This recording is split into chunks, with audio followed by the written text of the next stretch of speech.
Welcome to Globe Gazers. Please subscribe to this amazing channel as I embark on an exciting journey exploring school rules. Today, we're exposing the strict world of South Korean school rules. Today, we're taking you on a little field trip, but not just any field trip.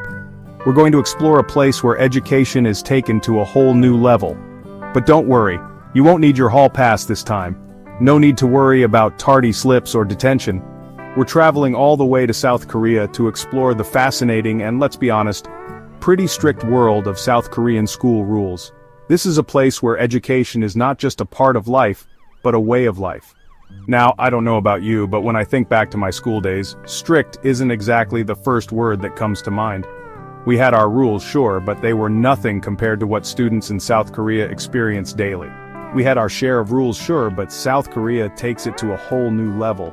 Imagine a place where every minute of your school day is meticulously planned and every action is monitored. We're talking rules that might make even the most straight-laced student raise an eyebrow. From dress codes to behavior, everything is under scrutiny. But hey, that's what makes this so interesting, right? The cultural differences and the unique approach to education are what we're here to explore. So, get ready to grab your notebooks, sharpen those pencils, and prepare to take some serious notes. And maybe loosen up that top button, because things are about to get serious. We're diving deep into the world of South Korean schools where discipline meets dedication. Let's dive in. Okay, first up, we're tackling a rule that might make some of you glad you're not in high school anymore. Imagine being in a place where your teenage love stories are not just frowned upon, but outright banned. In many South Korean schools, dating is, you guessed it, completely prohibited. That's right, no holding hands in the hallways, no secret notes passed during class, and definitely no romantic rendezvous after school. I know what you're thinking. No way, how do they even enforce that? It sounds almost impossible, right? But trust me, they have their ways. Well, from what I hear, teachers are pretty vigilant about keeping an eye out for any budding romances. They monitor interactions closely, and any sign of a relationship can lead to serious consequences. Let's just say it's enough to make Romeo and Juliet think twice. Imagine reading about star-crossed lovers while knowing you could get in trouble for even a hint of romance. Now, the reasoning behind this rule is that it helps students stay laser-focused on their studies. The idea is that without the distractions of dating, students can dedicate all their time and energy to their academic pursuits. No distractions, no heartbreak, just pure academic ambition. It's a system designed to maximize educational outcomes, but it does come at a cost. I mean, I get it. The pressure to perform well academically is immense, and any distraction could potentially derail a student's future.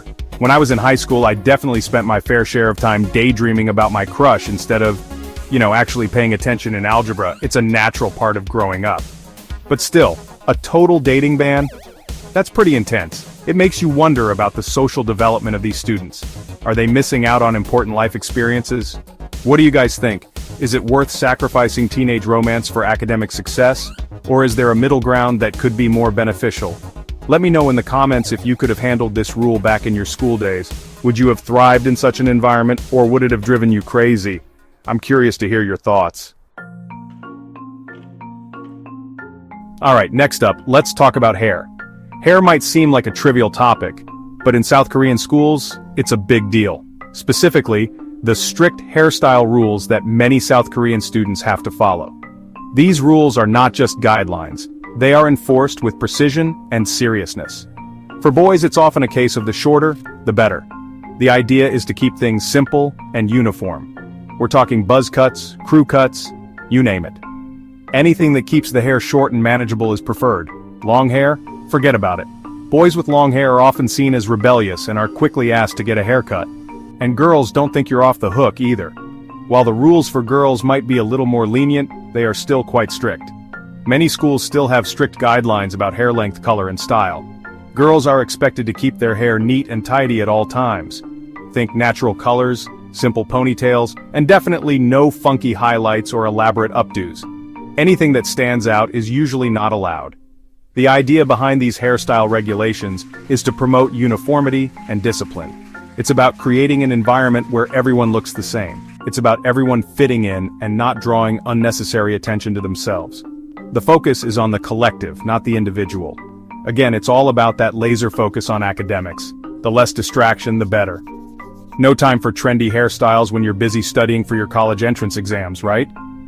The emphasis is always on education and discipline, leaving little room for personal expression through hairstyles. Okay, let's be honest, we've all been there. That mid-afternoon slump hits, and suddenly, your eyelids feel like they weigh 1,000 pounds. But in South Korean schools, dozing off in class is a big no-no. And trust me, the consequences can be way more intense than just getting a gentle nudge from your teacher. We're talking extra assignments, public apologies, even physical exercises. Yep, you heard that right. Forget detention, these kids are doing jumping jacks to stay awake. Now, while it might seem a little extreme, the emphasis on staying alert in class is a testament to the high value South Korean culture places on education. From a young age, students are taught that education is the key to success, and that means paying attention in class even when you'd rather be catching some Z's. Alright, let's talk about time management, or as they say in South Korea, being on time, every time. Punctuality is a cornerstone of South Korean culture, and that extends to the school system. Being late for class is a major faux pas, and students are expected to arrive on time, ready to learn. Now, I'm not just talking about sauntering into class a minute or two after the bell rings. We're talking about being in your seat, books open, pencils sharpened, before the teacher even enters the room. This emphasis on punctuality instills a sense of responsibility and respect for everyone's time. It's about showing up prepared and ready to make the most of every lesson. Chapter 5. Substitute teacher? More like study hall. Remember those glorious days when your teacher was out sick, and you got to relax with a movie or a substitute teacher who just let you do whatever? Yeah, not so much in South Korea. When a teacher is absent, it's not uncommon for students to continue their studies independently. That's right, no substitute teachers to keep an eye on things. Instead, students are expected to use that time wisely, reviewing their notes, working on assignments, or even teaching themselves new material. This practice fosters a sense of self-discipline and responsibility, encouraging students to take ownership of their learning. It's about developing good study habits and a sense of independence that will serve them well beyond their school years. Chapter 6. Mind your manners. Alright, let's talk about manners, because in South Korea, good manners are just as important as good grades. Respect for elders, teachers, and peers is deeply ingrained in South Korean culture, and it's something that's emphasized from a very young age. In school, this translates to students addressing their teachers with the utmost respect, using formal language, and always being mindful of their behavior. It's about creating a harmonious and respectful learning environment where everyone feels valued and respected. Chapter 7. Uniformity and Discipline. The Cornerstones of Education. So as we've seen, uniformity and discipline are pretty much the cornerstones of the South Korean education system. From the strict uniform policies to the emphasis on punctuality and respect, these rules are all designed to create a structured and orderly learning environment. Now I know some of you might be thinking, wow, that sounds intense. And yeah, it definitely is a different approach than what many of us are used to.